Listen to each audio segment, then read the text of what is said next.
ಮಂಗಳೂರಿನ ಕಂಕನಾಡಿಯಲ್ಲಿ caravan travels ಮತ್ತು ಟೂರಿಸಂನ ಉದ್ಘಾಟನಾ ಕಾರ್ಯಕ್ರಮವು ನಡೆಯಿತು.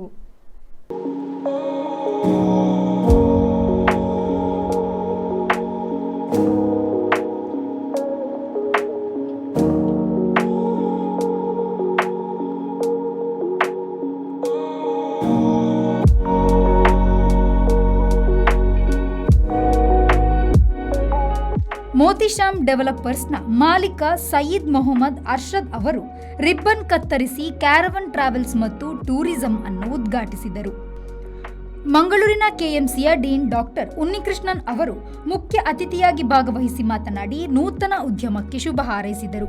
Congratulations to both of you for starting this very great initiative of opening up a travel destination, Caravan, and post-COVID, I have seen that people going to other places has increased, and this will facilitate them in choosing their destination and for the travel plans. All the best for your venture.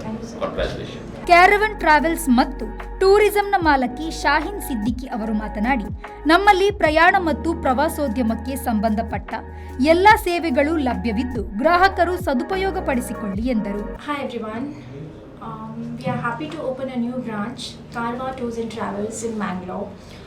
So we already have a branch in Dubai, which makes us easier to provide good services to people. So I request all the people of Mangalore to make good advantage of it. We are located in Kankanadi Gate. You can always visit our website, and you can also follow us on Instagram page. MAHE Mangaluru ಕ್ಯಾಂಪಸ್ನ professor vice chancellor doctor Dileep G Nayak, Motisham ಡೆವಲಪರ್ಸ್ನ ಮಾಲೀಕ Syed Mohammed Saud, caravan travels ಮತ್ತು ಪ್ರವಾಸೋದ್ಯಮದ ಪಾಲುದಾರರಾದ ಗುಲ್ಶನ್ ಹಾಗೂ ಮತ್ತಿತರರು ಉಪಸ್ಥಿತರಿದ್ದರು. Caravan travels ಮತ್ತು ಟೂರಿಸಂನಲ್ಲಿ air ticket booking, hotel reservations, travel insurance, tour package, ಉಮ್ರಾ ಸರ್ವೀಸಸ್, ವೀಸಾಗಳು, ವೀಸಾ ಚೇಂಜಸ್ ಸರ್ವಿಸ್ನಂತಹ ಸೇವೆಗಳು ಲಭ್ಯವಿದೆ. ಬ್ಯೂರೋ ರಿಪೋರ್ಟ್, ವಿ4 ನ್ಯೂಸ್, ಮಂಗಳೂರು.